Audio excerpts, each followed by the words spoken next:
this video I've compiled the most common mistakes made by CS2 players.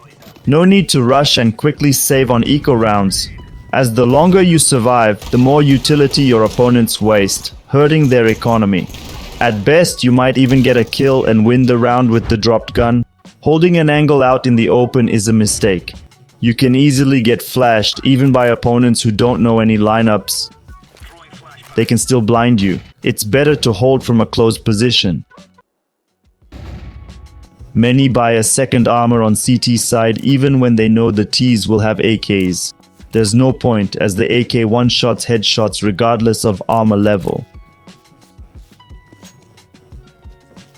I recommend only buying first armor against AKs. When holding sandwich, aim as far left as possible or at the bricks to hide your gun barrel from Palace, if he has less than you. For instance, if it's MK or R, it won't be as noticeable. I know your trunk's small, so look wherever you want. Don't control the pit from this angle. An enemy entering will spot you first and kill you before you see them. Remember that. We all make this mistake, dying with unused grenades. Admit it, you do it too. Often you buy grenades and die without using them. Don't be shy to use them. Everyone throws grenades. Grenades, not even talking about their incredible range, even a weak one increases your chances of kills and rounds.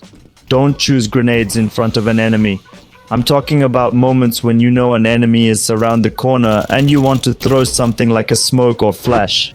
He will likely come out and kill you as soon as you go for any grenade. In such situations, rely only on your aim and your map movement skills. A favorite topic for everyone. Reloading habits. I've heard about it so many times, it's been discussed so frequently. So many rounds have been lost because of this issue. Even now, it takes only 4 bullets to kill an average player with a standard Kalashnikov. Why would you reload when you see an enemy and you have 20 bullets left? Think about it, especially if you're playing on Dust 2.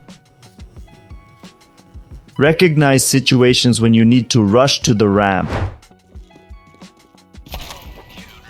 Perhaps you don't have a smoke and need to pass the bomb to your teammate. Don't look at the counter-terrorist. You might wonder why it's so simple. The bomb drops where you're looking. So if you're hit, it'll fall right to the player who can control it. You can avoid this by looking ahead. This happens most often, but the trick works anywhere.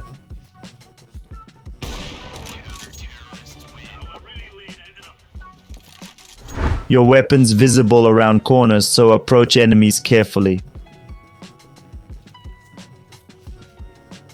Another classic. Look down if you don't want to be seen. In many spots, lowering your head makes you invisible. It's fine if you both see each other, or if only they see you. By the way, a knife shows your weapon on your back. So you've got a hint. It's even simpler. Don't forget about shadows. New CS2 has more spots where enemies might spot you first.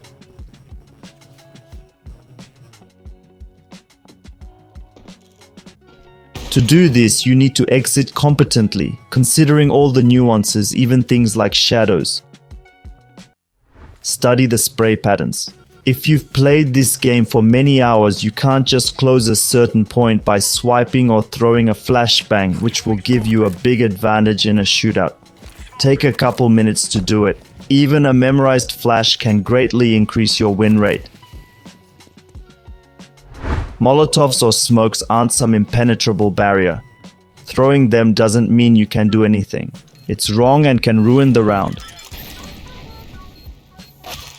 Sometimes it's good to push through a smoke or molly with a flash and get kills without. There were cases like this in CS. In the reverse situation, you should always be on the lookout. If you're unsure of your opponent's location, pull out your gun. Don't run around with your knife out just for the 10-unit speed boost. It's not worth it. With a gun in hand, you can at least fight back. If you made it this far, you must have liked the video. So be sure to hit that like button and subscribe to the channel.